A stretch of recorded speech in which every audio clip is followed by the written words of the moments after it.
বন্ধুরা, আপনারা শুনছেন 91.2 FM রেডিও সুন্দরবন, সাথে আমি আরজে রিয়া। আমার সাথে আজ আছে চন্দ্রিমা, টাকির একজন বিখ্যাত নৃত্যশিল্পী। আপনারা ওর নাচ কিন্তু আগেও দেখেছেন আমাদের রেডিও সুন্দরবনে। খুব সুন্দর একটি নাচ আমাদেরকে উপহার দিয়েছিল আমাদের চন্দ্রিমা। আসুন আজ আমরা আগে চন্দ্রিমার থেকে পরিচয় সেরে নিই এবং ওর নাচের কিছু কথা আমরা জেনে নিই। তারপরে না হয় ওর নাচ আজকেও আমরা একটা দেখব। চন্দ্রিমা, তোমাকে 91.2 FM রেডিও সুন্দরবনের পক্ষ থেকে স্বাগত। আচ্ছা, তুমি যে নাচ, এই নাচ কবে থেকে তুমি শুরু করেছো? আমার বয়স যখন 2.5 বছর, তখন থেকে আমার এই নাচের জগতে আসা। আর আমার সর্বপ্রথম যার কাছে আমি আমার নাচের হাতে করি, তিনি হলেন আমার শ্রদ্ধেয় গুরু শ্রী অরুণ ঘোষ মহাশয়। তিনি আজ আর আমাদের মধ্যে বেঁচে নেই। 22 সালে উনি আমাদের সকলকে ছেড়ে চলে গেছেন। ওনার কাছে অনেক কিছু শিখেছি। তারপর ধীরে ধীরে বড় হয়ে ওঠা, এবং তারপর রবীন্দ্রভারতী বিশ্ববিদ্যালয় থেকে ভরতনাট্যম অনার্স নিয়ে আমি স্নাতক উত্তীর্ণ হই। তারপর রবীন্দ্রভারতীর কমপ্লিট করার পরে আমি শাস্ত্রীয় নৃত্যের তালিম নিই শ্রী রাহুল দেব মণ্ডল মহাশয়ের কাছে, এবং এখন আমি বর্তমানে শ্রীমতী সঙ্গীতা আইচ ভৌমিকের কাছে নৃত্যের তালিম নিই। আচ্ছা, ও অ্যাকচুয়ালি বলতে গেলে একজন দক্ষ নৃত্যশিল্পী। তা চন্দ্রিমা, এই যে নাচ বলে, শিল্পীর কদর কিন্তু মানুষ পায় না। হ্যাঁ, ঠিক কথা তো? ঠিক। হ্যাঁ, সেটা আঁকা হোক, নাচ হোক, গান হোক, যে কোনো শিল্পী পায় না। তো তুমি নাচের ক্ষেত্রে তুমি কি বলতে চাও? বিশেষত অন্যান্য সমস্ত নৃত্যের ধরন থেকে তো শাস্ত্রীয় নৃত্যটা সম্পূর্ণ আলাদা। একদম। এবার যেহেতু আমি একজন ভরতনাট্যম স্টুডেন্ট এবং টিচার, তো ভরতনাট্যমের ক্ষেত্রে বা কত্থকের ক্ষেত্রে এগুলো না খুব সহনশীল, মানে ভীষণ ধৈর্য ধরে ভীষণ দক্ষতার সাথে এই শাস্ত্রীয় নৃত্যগুলো প্রদর্শন করতে হয় বলে আমার মনে হয়। এবং আমি খুবই এইটা নিয়ে খুব সাফার করেছি ছোটো থেকে, এবং এখনও স্টিল নাও করছি। সেটা হচ্ছে বিভিন্ন জায়গায় যেখানে অনুষ্ঠান হয় বা কোনো লোকাল জায়গায় যারা আমরা লোকাল শিল্পী, তাদের কদর করা হয় না।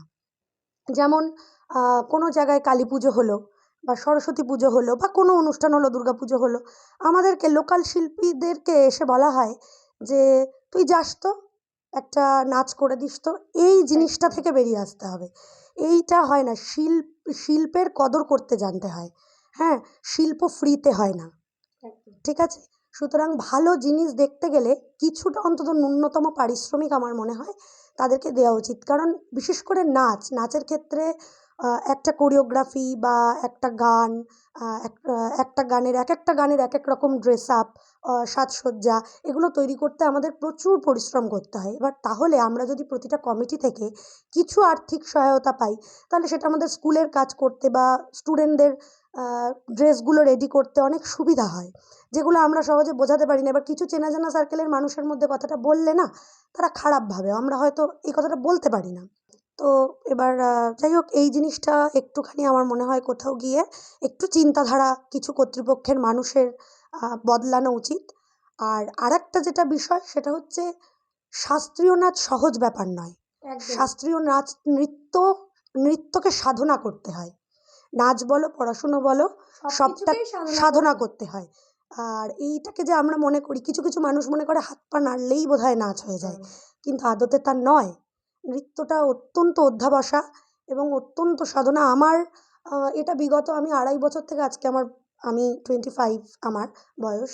তো এই দীর্ঘ বছরের যে সাধনা, আমার মতন আরও অনেক শিল্পীরা আছে, নৃত্যশিল্পীরা, যারা আজও সাধনা করে যাচ্ছে, কন্টিনিউ করে যাচ্ছে। ছোটদের কাছেও শেখার আছে, বড়দের কাছেও শেখার আছে। আমার মনে হয় শেখার কোনো শেষ হয় না। আর মানে বিভিন্ন জায়গায় আমার মনে হয় শাস্ত্রীয় নৃত্যের কদরটা করা উচিত।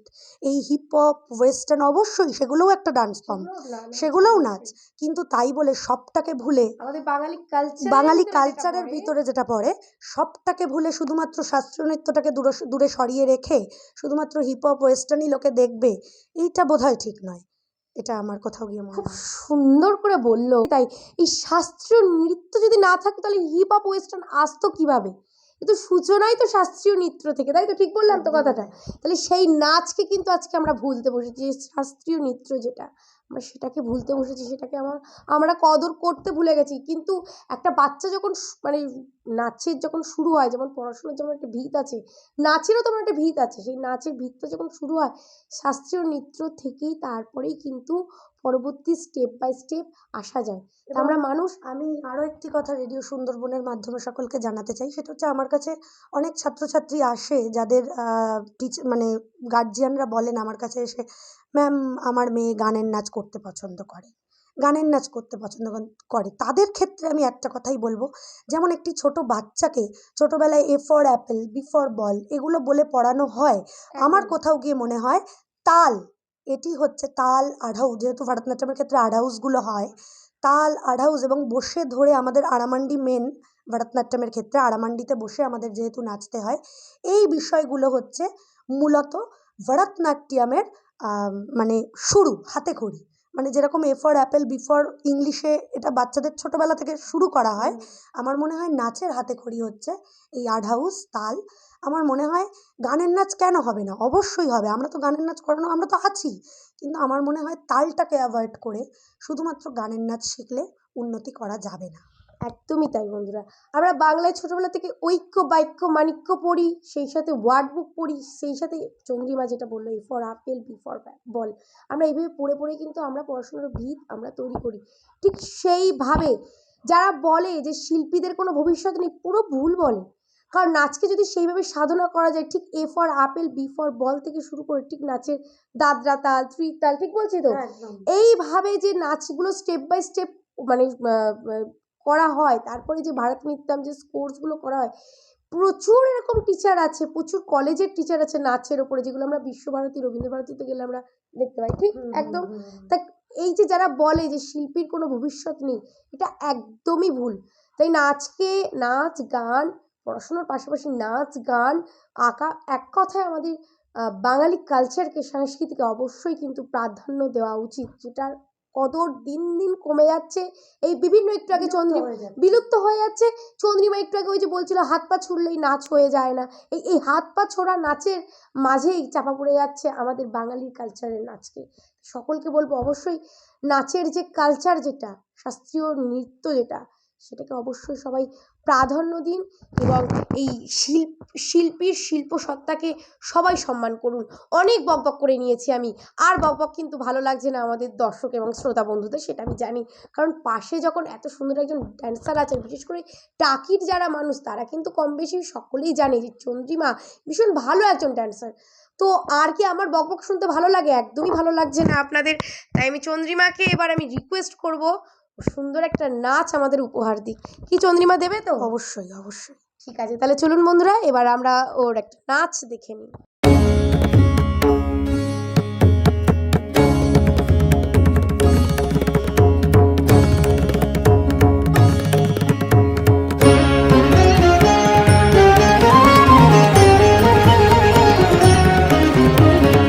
कुंज बन में रास रचो बनवारी श्याम, अधर बांसुरी बाजे बावरी, होठ पर राधिका नाम, शीश राजे मोर मुकुट शोभे गलमाला, धुन मधुर से मन लुभावे ब्रज में नंद के लाला।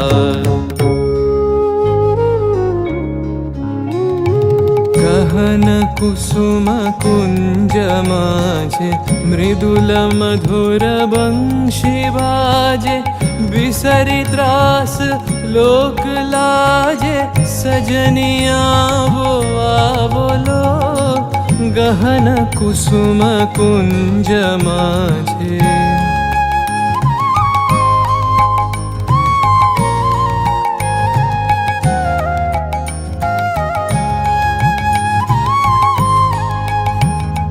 विनह चारु नीलबास, हृदय प्रणय कुसुम राश, विनह चारु नीलबास, हृदय प्रणय कुसुम राश, हरिण नेत्रे विमल हास, हरिण नेत्रे विमल हास, कुंज बन में आवलो, गहन कुसुम कुंज माझे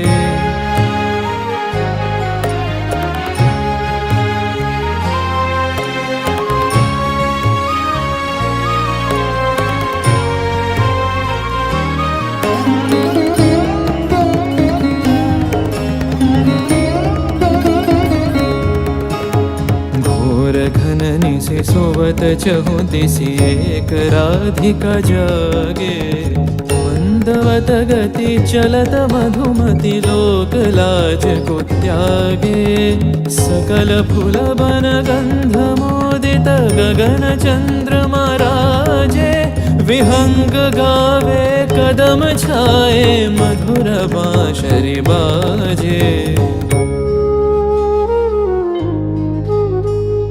ढाले कुसुम सुरभ भार ढाले बिहग सुरबसार ढाले इंदु अमृत धार बिमल रजत भाति रे मंद मंद भृंग गुंजे अयुत कुसुम कुंजे कुंजे मंद मंद भृंग गुंजे अयुत कुसुम कुंजे कुंजे फुटल सजनी पुंजे पुंजे फुटल सजनी पुंजे पुंजे बकुल यूथी जाति रे गहन कुसुम कुंज माझे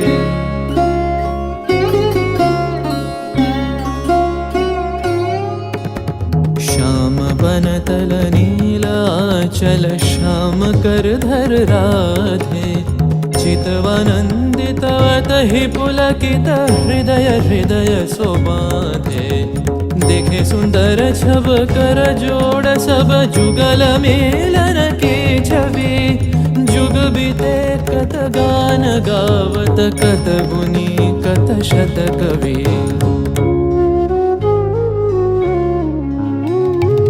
देख लो सखी श्याम राय नयन प्रेम उथल जाय मधुर बदन अमृत सदन चंद्रमाय निंदी छे आवो आवो सजनी वृंद हे रब सखी श्री गोविंद आवो आवो सजनी वृंद हे रब सखी श्री गोविंद श्याम को पदार विंद श्याम को पदार विंद भानु सिंह बंदी छे गहन कुसुम कुंज माझे मृदुल मधुर वंशी बाजे बिसरी त्रास लोक लाजे सजनिया वो आवोलो गहन कुसुम कुंज माझे।